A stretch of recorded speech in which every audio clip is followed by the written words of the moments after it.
and this is why I think it's so very, very important not to be judgmental on people's body image, whether you think that they're overweight or they're too skinny or they're super fit or they're this or they're that, because their body is theirs, right? It's theirs to own, theirs to work on, theirs to be what they want it to be.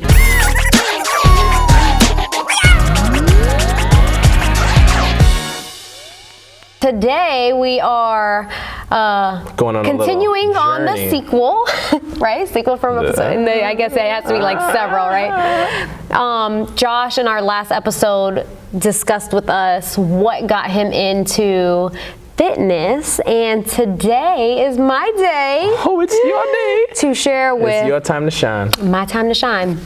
How I got into fitness, and I really don't know where to start with this. Like, take it back to when you two first flats started. and a Cadillac. Taking you back to two flats and a Cadillac. So when I first, like growing up, I've always been, super active because my dad was always really active. So we were always into like sports, playing soccer and kickball. And I also was a part of color guard in high school. So an active lifestyle was what I was raised. Your dad is pretty active. Yeah, now. Even to this day. He shows off his pull-ups. Yeah. Every time he sees us. Every time. So I guess that's really where it started, essentially. But let's take it back to 2006. When that was my freshman year, freshman year of high school, or 0506. Yeah, 0506, freshman year of high school. And right when you get into high school is where, you start to look at the boys and you want to look cute. It's a thing. It's a thing. I never looked at the boys. And there's some boys that look at the boys, and that is okay. But freshman year of high school, you're super impressionable around that time, and you want to make sure your shoes look good, your clothes look good, your hair looks good. But one thing that, for me, that never really felt like it looked good was my body. And it really had the sex appeal, like boys wouldn't like me because, I had a flat back. I didn't, and obviously still to this day, I don't have a whole lot of a chest here, but I like your chest. So I did struggle quite a bit because I was bony, and it wasn't until my senior year of high school that I decided to do something about it. And for the longest, because I was in track and field and stuff, but for the longest I just felt like I have my dad's genetics. My dad is skinny. My sister was the one who was blessed with that little thing back there, the little humps back there. Curve. So I always envied my sister because she was so curvy, and she had a little badonkadonk. She got it from my mom. And then I got my dad's butt. I got my dad's ass. And I got tired of people always calling me skinny. Even my dad would call me flaquita, but when flaquita means skinny in Spanish, and it wasn't he wasn't being malicious and still to this day he'll call me flaquita sometimes, but it was like a word of endearment towards me. But that's not how I perceived it. The way that I perceived it was, oh my gosh, they still see me like I'm skinny. Oh my God, I'm still bony. Oh my gosh, I'm still fragile. There were comments that have been made to me about, oh, I just want to feed her a burger. She looks like, oh, you need to eat. Oh my gosh, do you eat? Oh, how many times do you shit a day? Oh, your metabolism must be this. And all these comments about. And that was really frustrating too, because I remember we had a conversation about this. And you were trying to eat. I was trying. I was trying really hard. Force it in. I was trying so hard to the point that sometimes I would feel like I would have to throw up because I would stuff myself with so much food in hopes of gaining some damn weight. Yeah. So all of those little voices that would come to me, and again, a lot of them were not, malicious, a lot of people looked at me, like even family members, like, oh my gosh, you're so skinny. How do I get like you? And I'm like, oh, you want to look like this? Like, no, like I was like 80 pounds soaking wet. Like, you want to be 80 pounds soaking wet? Like, no. And you know, to each his own. And this is why I think it's so very, very important not to be judgmental on people's body image, whether you think that they're overweight or they're too skinny or they're super fit or they're this or they're that, because their body is theirs, right? It's theirs to own, theirs to work on, theirs to be what they want it to be. So when I started, well, I guess let me retract a little bit, right? So don't jump too far ahead. So when I was in high school, right, I would notice, like, it was I want to say it was, no, I don't know. We would go to the beach, like friends and stuff. We would all like go hang out at the beach, and I was super self-conscious about my body because I did not like my frame. That, you know, all of my girlfriends and stuff, they would have on like their bathing suits and their cute little skirts or whatever, and I would always go to the beach because I grew up in Daytona Beach, so the beach was a thing, and I would always go to the beach with pants on. So I would always be the girl that had, you know, I never thought about that. What? I never thought about that. You were at the beach and a lot of pictures with pants on. With pants on, because I was self-conscious about my skinny legs. I didn't want my legs to be shown. So in my mind, you throw on a pair of pants, it covers it all up, right? Yeah. But. And to this, and it was only recently, gosh, maybe, you know, we had. I want to say when I started going to UCF. Shorts, when you started wearing shorts. Was at UCF. You always had on pants. Jeans. I would always wear pants. I would not wear shorts. But that was like another struggle of mine, because I always felt like, you know, if I wore shorts, people would mock me. They would make fun of my legs, or, you know, they would continue to call me the things that I don't want to be called. So why not mask it by covering it up, so that way no one makes the comments about me? And in high school, when I started to kind of get to this place, like I started getting into this really, I wouldn't say like a deep, dark depression or anything like that, but I started getting to this ugly place where I would always see like my friends and other girls, and like just find myself comparing myself. And this is in high school, right? Like we're too young to be thinking about these things, or thinking that I should look like her or have these comparisons. And I would find myself always saying like, oh, I wish I had an ass like hers. Oh, I wish my legs were big like hers. Oh. And that's when I ended up getting into weightlifting my senior year. And my goal of getting into weightlifting originally started because I wanted to put on mass. I'm like, oh, well, if I get into weightlifting, I'll gain some weight. I'll be able to put on some muscle mass. This will be good for me. So, funny enough, I was. You was doing like. Well, I started with just the weightlifting class. So there's an actual class in high school. You can take it as a period. Yeah, I went there for like 4 periods a day. Yeah. So I started my senior year going 1 period a day. And the coach in my weightlifting class, Coach Rod, he approached me one day and was like, hey, you should be a part of our powerlifting team. And I'm like, no, I can't do that. Like, I'm not that strong. But apparently he saw something in me. He's like, no, yeah, for your size, you are actually really strong. And I was like, oh, I said, well, you know, if I get into this powerlifting and I start lifting more weights and I actually train for this, I might be able to get bigger. Like in my mind, I'm going to get bigger. That was always the goal, get bigger. Yeah. So I got into powerlifting, and it was funny because the lowest weight class, because when you do powerlifting, it's in weight classes. I don't remember exactly, but we'll say like 100 to 115, 115 to 130. So the lowest weight class was 100 pounds, and I was 80 pounds. So I was below my weight class, and Nonetheless, I did express my fears of being way below the weight class, but you know, thankfully to him, like he still pushed me and was like, no, you'll be fine, you can still do this, whatever.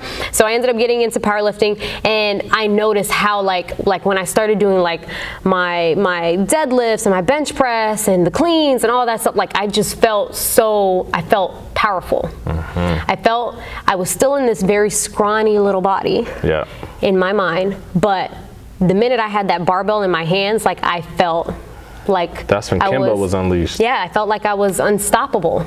Like I really felt good. So that was the start of me actually lifting weights, but I still struggled with my body when I was doing like the weightlifting. I still felt like I needed to do more, I needed to be bigger, I needed to do this, all these other things. Something happened, and I'm gonna jump into this because I think it's very important. Something happened in college. So you kept up with your training, your weightlifting. Yes, I kept up with my training and my weightlifting. And when I was going to Daytona State, I kept lifting weights. Me and one of my best friends who passed away, Ty Kilo, we were managers for the cheerleading team. So when they would go work out, we would go work out with them at Daytona State. So like I kept doing it, and then obviously around this time is when me and Josh were first dating. You were working out, so sometimes me and you would go to the gym together. Yeah. But again, my eye was on the prize. I want to get bigger. I want to gain weight.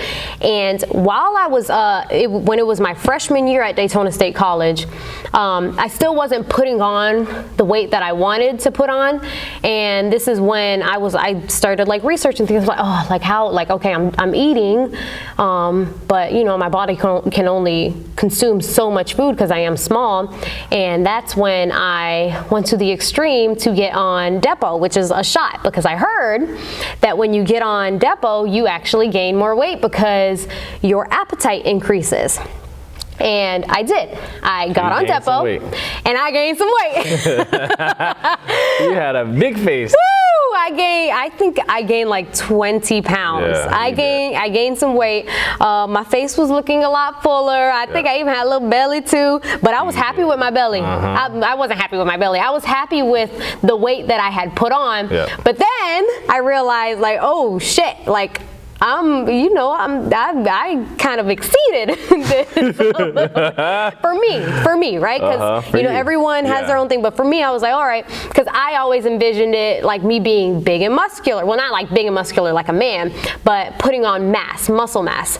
And you know, the Depo did not do it for me. It also physiologically did some things to my body. So I ended up getting off of the shot because I was on the shot for like a year. I ended up getting off the shot, and then whoosh, I lost all that weight as soon as I got off the shot. I lost all that weight. You were eating everything. Oh my, your appetite man, was crazy. I was finishing your food. But I got off the shot, and you know, I wasn't back to being 80 pounds soaking wet because at this point, you know, I'm starting to grow into, you know, an adult, so I'm obviously putting on just like natural weight, but I still was skinny. And when I got to UCF, when we transferred to UCF, we kept up with, you know, working out and stuff.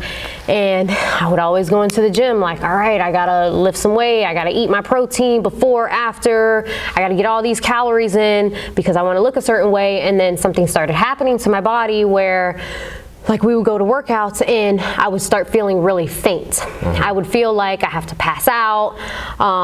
Anytime we did any like type of squat movement or where I was standing vertical, like I would see stars, or I would feel like my heart was like rushing to pump blood.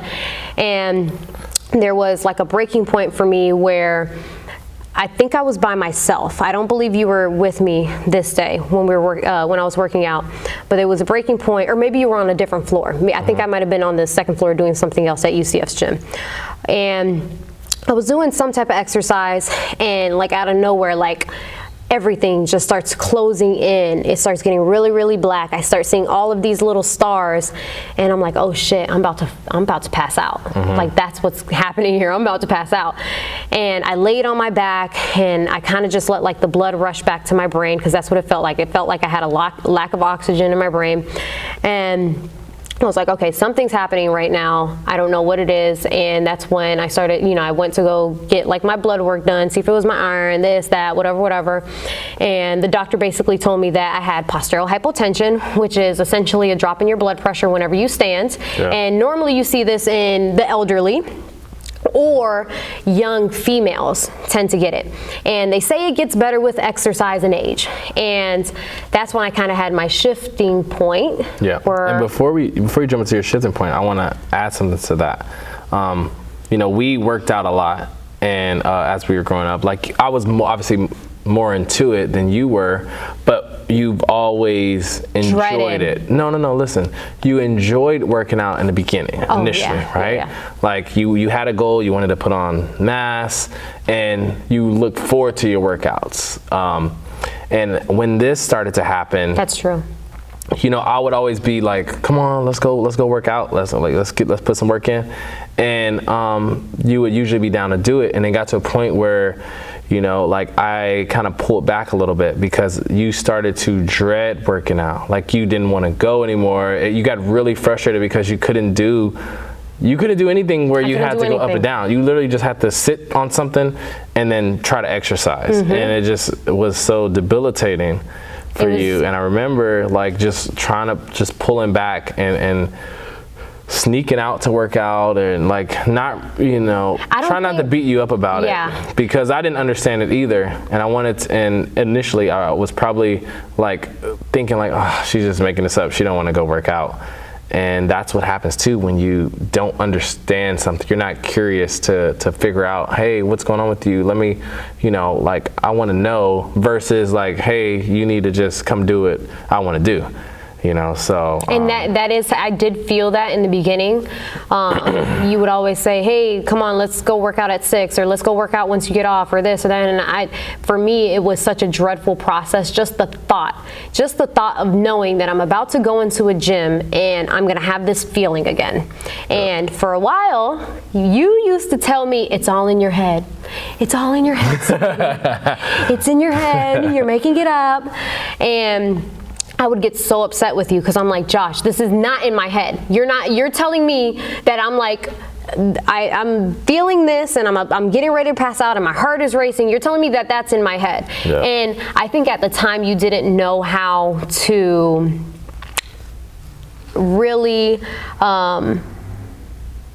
explain to me that I think this is what I believe you were trying to say to me. Now that, time has passed and we can look back. I think you were actually trying to tell me that it's more like get in the right mindset of things, right? Like don't think that you're gonna pass out, right? Like don't put that in your head, because the more you put it in your head, the more you're gonna think about it and the more likely it is to happen. Yes. And I do believe that to a certain point. And when you kept doing it and saying it, I tried my best to not think about it that way, but I know what I felt, and I know how I felt prior, during, and after. So yes, I used to dread going to the gym because of this feeling that I knew I was going to look forward to.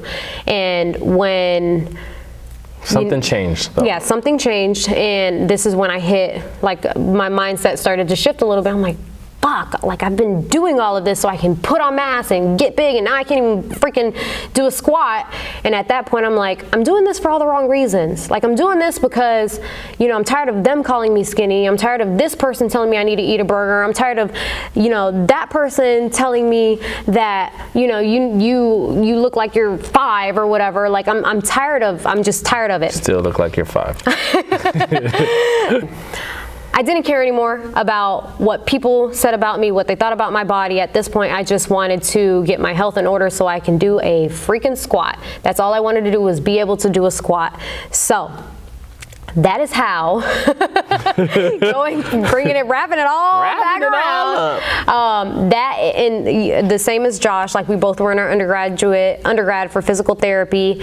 And when he started training, for his $5 an hour coaching. That's when I actually had a $5 an hour coaching. Yeah, right, you talking all that crap. I did too, and I started getting into it. No, I'm you like, charge $10. I think you double it up. Mine was $10. You're like, that was $10 an hour. I ain't that cheap. That's when I started getting into coaching. I'm like, oh shit, like I really love this. I love the way, she's feeling when she saw this, or when she did that, or she hit this PR, or she noticed this change in her body. Like, it felt really good to be able to help someone else sometimes on the other spectrum with some struggles that I've had myself in my whole health and hotness journey, and getting to the place that I'm at, because now I'm fulfilled in, the skin that I'm in and the body that I carry, and just being able to help other people. It's just been such a rewarding journey. So that's how. And you learned some valuable lessons, right? You started out really active. You started to get to a point where you worked out for your physique, right? Fighting against what everybody said and what people thought you should be.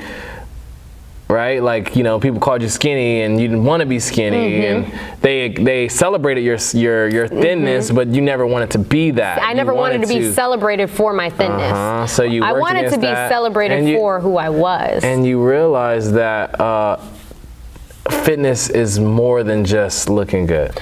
Yeah. It's about how you feel. It's about your just your perspective and presence. And funny enough, when I stopped focusing on how I looked, and I started focusing more on how I felt, right? Because I felt like shit when I would work out, or when I would stand up, or what, because it would even, transfer to when I was at home and I would just get off the couch.